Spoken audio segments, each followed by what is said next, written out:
Are you ready? Here comes the ambulance guy.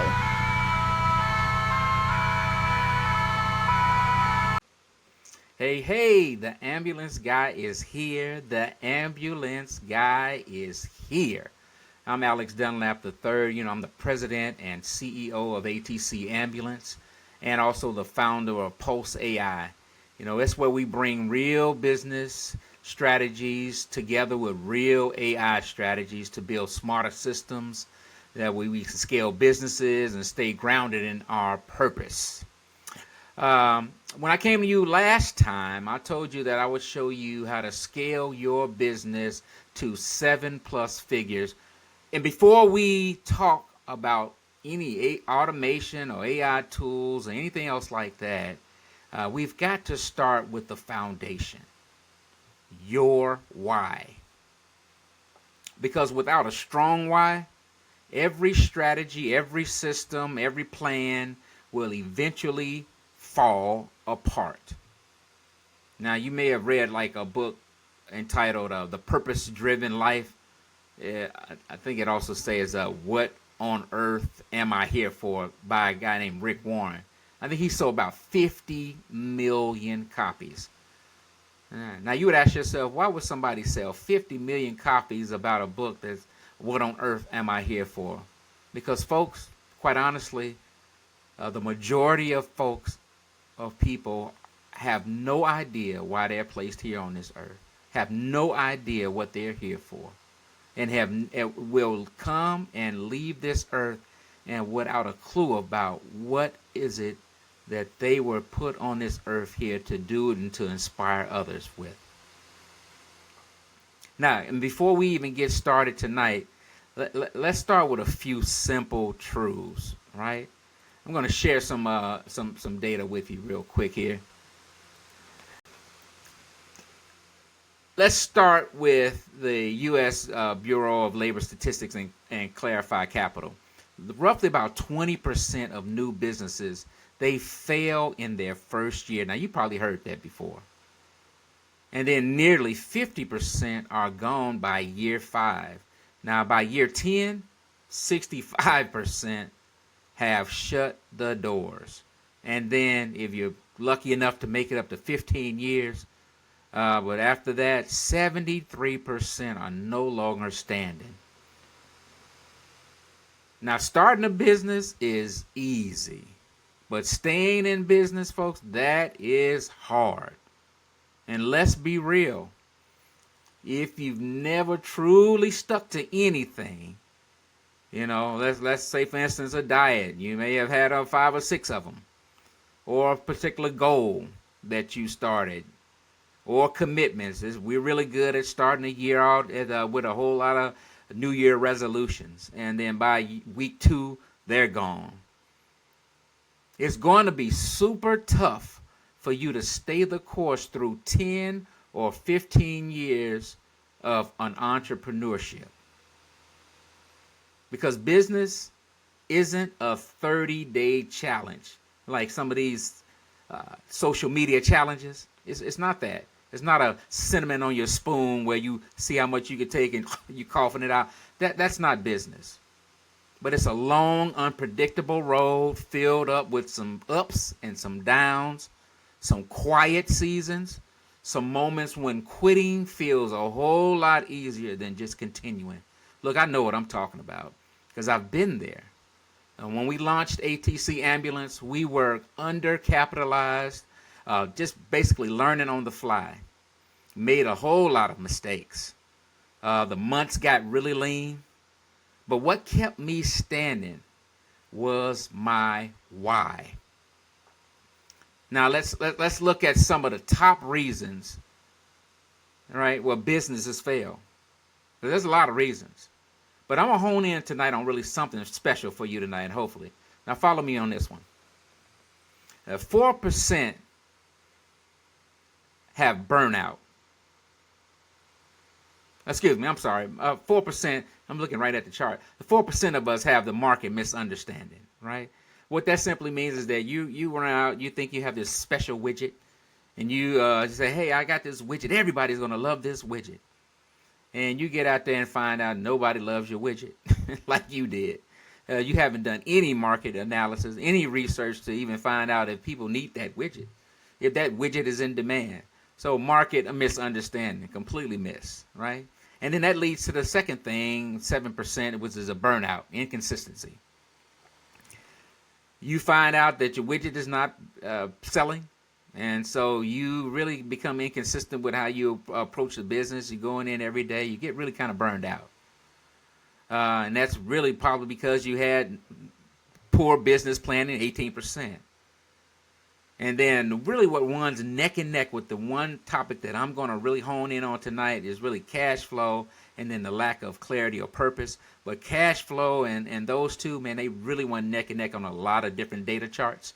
But cash flow is really a killer. It's really a killer.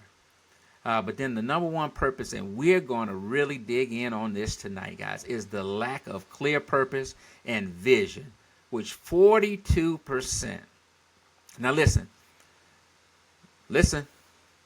My job tonight is twofold. Either I'm going to drive you completely away from being an entrepreneur, or I am going to encourage you to continue on this path, right? Because you're not chasing, I don't want you to be chasing a dream that you truly don't believe in. I'd rather for you to realize right now that you're wasting your time, and I don't want you to waste no more money and waste more time and energy, and then years down the road find out that you were just pretending all along. That's the difference between those who survive and those who don't. Purpose, see, keeps you grounded when profits do not. All right? In this episode, we're going to help you discover your why. Now, I know a lot of people talk about the why. I know a lot of people have mentioned the why. You've seen maybe some stage speakers on there talking about why. But I'm going to give you some really practical things that you're going to do tonight, because I'm telling you, if you don't hone in on this why, we don't even need to talk about me coaching you about business. Or you don't need to go to any other coach about business. If you can't hone in on the individual inside of you, your individual why, and why that's so important to you being able to wane the years of low tides and high tides and where it just fluctuate. If you can't hone in on this, then you'll never be able to survive business. And if you don't have one, if you don't have a why, you'll find it. If you think you have one already, then we're going to help you strengthen it tonight. All right, here are 5 practical steps, right, that are that I'm going to talk about tonight. See, man, get ready. Now I want you to get your pen, get out, and then I want you to always make some comments too for me down there in the comment section, because I need to know that this material, this information that I'm giving you is really benefiting you. Right, and I want to make sure that we're tailoring things that's going to help you. But I'm coming to you straight from a business perspective, from a business guy who is not going to sugarcoat anything. I had some struggles, serious struggles in business. I've been able to overcome those, and now I have an opportunity to reflect back on and say, hey, what was it that if I had done it early enough that it would have made it better? And what can I help other people realize and recognize right now to lessen their blow of being able to go into business and to be able to sustain that business for many, many years and to build that 7+ figure business that you want, right? All right. So you ready? All right, get your pen out. I need you to write down some stuff, but we are going to really dig into this tonight. All right, number one thing too, I want you to reflect on what you're actually good at. All right, here we go. This is one. This should be a little easy for you, right? Think about what comes natural to you, the thing that you'll do without overthinking it. You know, we overthink a lot of stuff, but the things that really come natural to you, you don't even overthink it. Now, maybe you're really great at organizing chaos. Maybe people come to you for some advice. Maybe you can fix things really easy, you know, or maybe you can explain complex thoughts or technical things. or bring people together. Maybe you're that connector. Maybe you're the one to say, hey, man, I know a guy, I know a girl who does the same thing, and, hey, you guys ought to get together. Maybe you're that person. All of that has application. Yeah? Whatever it is, if it comes easy to you, folks, that is a clue. There's a big difference between what you can do and what flows through you. It's a big difference there, right? All right, you good on that? Well, we good on number one. All right, I want you to be writing those things down. That one should be easy for you because everybody wants to see what the good in them, right? All right, so number two, I need you to tap into what you really enjoy doing. Hopefully, this is another one that is good for you to really hone in on. But ask yourself these questions, right? What do I do every day? Or what would I do every day even if I never got paid a dime to do it? What would I enjoy just getting up in the morning and doing if I never even had to take a nickel for it? Then maybe you like cooking for friends. Maybe that's just something you enjoy doing. You like doing it. Maybe you get joy from mentoring young people. Designing spaces. Maybe just that creative mind that looks over there and says, hey, that chair belongs in that other corner over there. Or maybe training other folks, being able to show them some technical things and being able to say, wow, I really enjoyed that. Bing, that light went off in their head and they actually saw what I was teaching them, or solving high-tech problems. Like when you combine the joy and the skill, see, then you find a purpose. Let me say that again. I say when you combine what's joyful for you to do, a skill that you don't have to overthink and you're really good at it, when you combine those two together, folks, you have a purpose. And when you build a business around that combination, you'll never run out of energy because your work feeds you. It don't drain you. Right? It feeds you. It does not drain you. I hope you're writing this stuff down. Make sure you're making comments too, because I need to know that you're really benefiting from this. All right, can I go to number 3 now? Number 3, I want you to identify the impact you want to leave behind. Most people are not really thinking about true legacy. Right? True legacy. True, it's a statement that you've heard before. You come into this earth, that's your birth date. You leave out of this earth, that's your death date. But on your casket, they have that little dash, right? And that dash is everything that you have done between your birth and your death. And that dash is the thing that I'm talking about.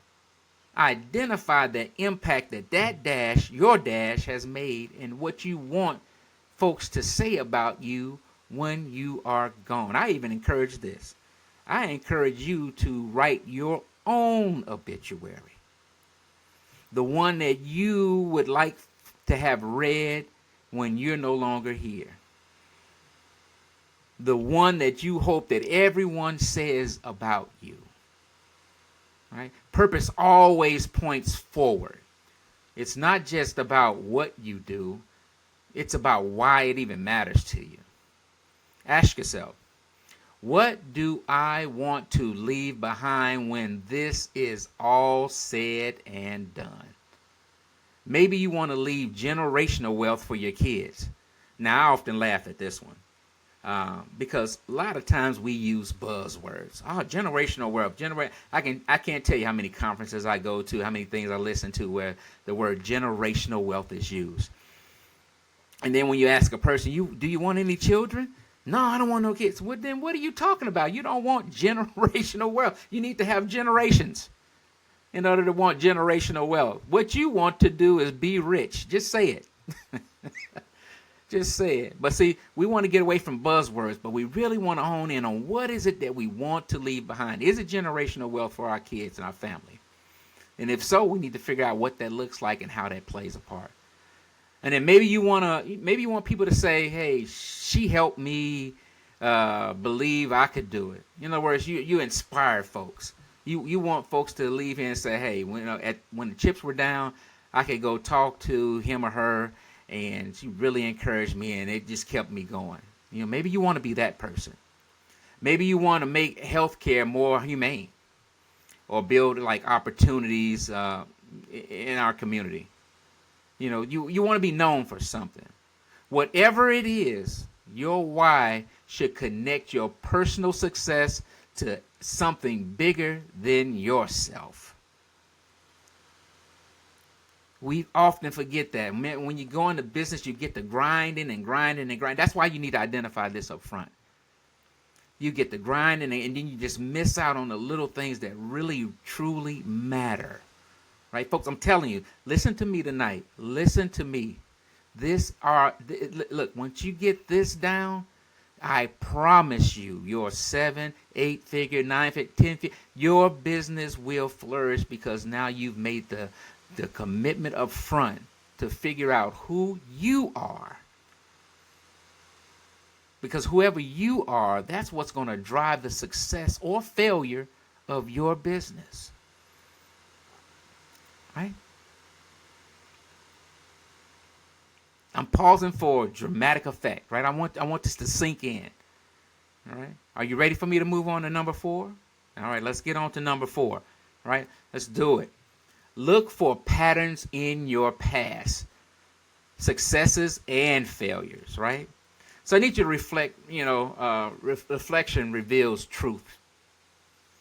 Because when you look back at your life, when you have seen patterns, what situations brought out the best in you, and what brought out the challenges in you, what broke you down. If you've been through a divorce, per se, and a failed partnership, or a business that didn't work, ask yourself this, because all of those things, whether it's good or bad, they should have done one thing for you. Several things, but this is one. It should have said, what did I contribute to that? Because purpose isn't born in comfort, guys. It's sharpened through pain, humility, and growth. Maybe you learn how to serve people better. Maybe you discovered your strength through failure or something.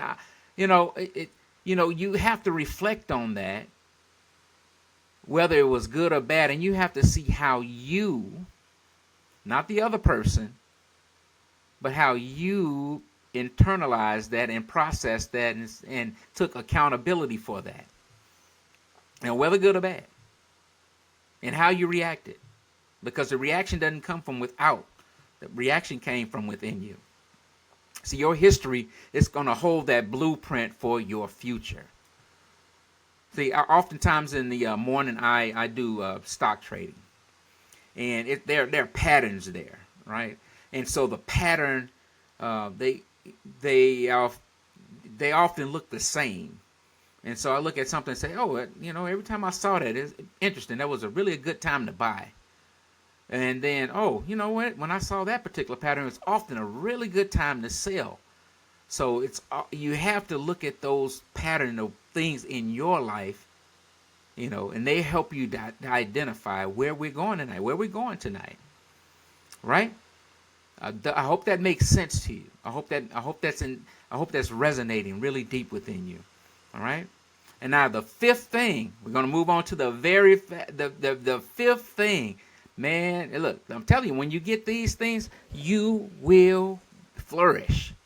Now, the fifth one is craft a clear why statement and start living it. Now, how many times have you sat and wrote something, business plan, whatever it is, and never really looked back at it? But when you craft a real, true why statement, and then the most important part, start living it, and folks, now it's time to write it down really clearly and simply, right? It's not going to be a why statement is not one that's a long, drawn-out statement. It's a really clear and concise statement, and it's going to go something like this, all right? So write this down. I help X do Y so they can Z. I'm going to give you an example. No, don't worry. I'm going to give you an example. Okay.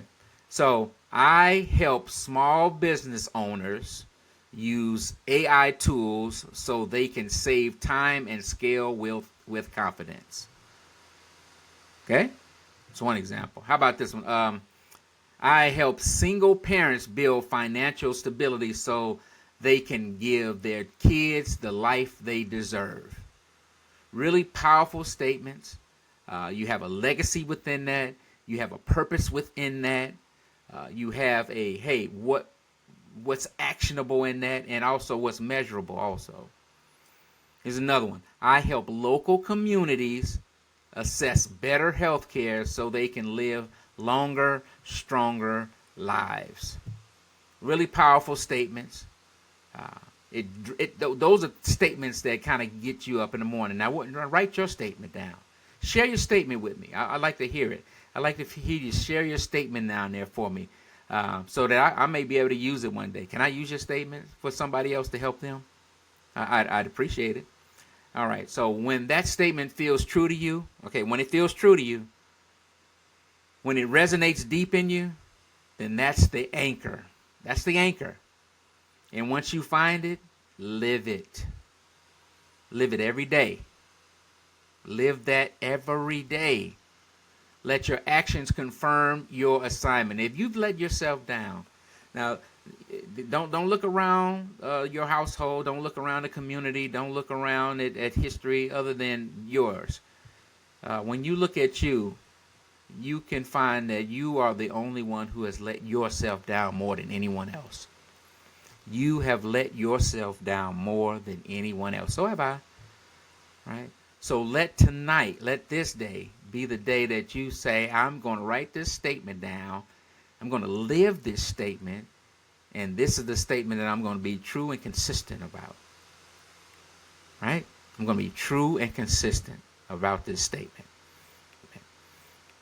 Okay? So once your why is clear, that's when you move from belief to build. That's when we can move on. When that why is really clear.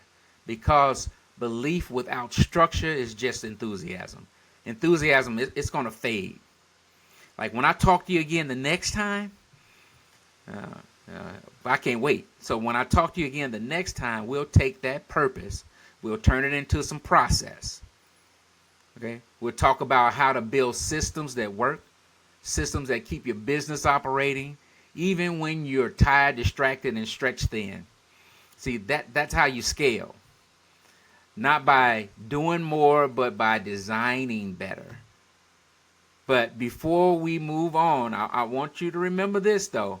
Vision isn't external. Nobody can hand it to you. Nobody can take it away from you. A prophetic vision happens inside of you. It's not a business plan. It's a calling. Something God placed in you, not on you. No one else has the right to tell you it won't work. They didn't see what you saw. They didn't hear what you heard. When the prophets spoke, they didn't use their own words. They spoke what was inspired where? Within them. That's what makes your vision prophetic. It's guided and protected by divine purpose. You'll know it's real because when you stumble, and you're going to stumble through bad choices, wrong people, hard seasons, the vision doesn't die. It wasn't born from you. It was placed within you. Proverbs 29:18, it says this, and I like this version of it, and I will tell you why. And it's from the English Standard Version. You heard it all the time, but I'm going to speak this version to you. It said, "Where there is no prophetic vision." Now, why does it say prophetic? Why is that important for me to state or to highlight? because prophetic means that there was the things that the prophets were given, right? That was not of their own. And that's why your vision is prophetic. It is not of your own. That's why it is the one that's placed in you, and nobody can take it away from you, right? Guard it, folks. Guard your vision. Feed it. Feed your vision. Protect it. Don't sit around and think everybody else is going to be on your bandwagon because you had this vision. You have many examples of prophetic visions that were given that folks just did. You were standing quite alone. It's okay, because trust me when I tell you this. Once you put your vision into action, people want to be on a winning team. They just want to be on a winning team. And they will help you move your vision forward, not because of them, but because of you and your vision. They want to be on a winning team, but you got to give them something to fight for. Right? Because if you don't act on what's been placed in you, the vision will fade. And so there's a part of you that was meant to bring it to life and to bring life into others. So as always on departing, folks, I say this. I need you to execute or be executed. Execute or be executed. With that, Ambulance Guy signing off. See you next time.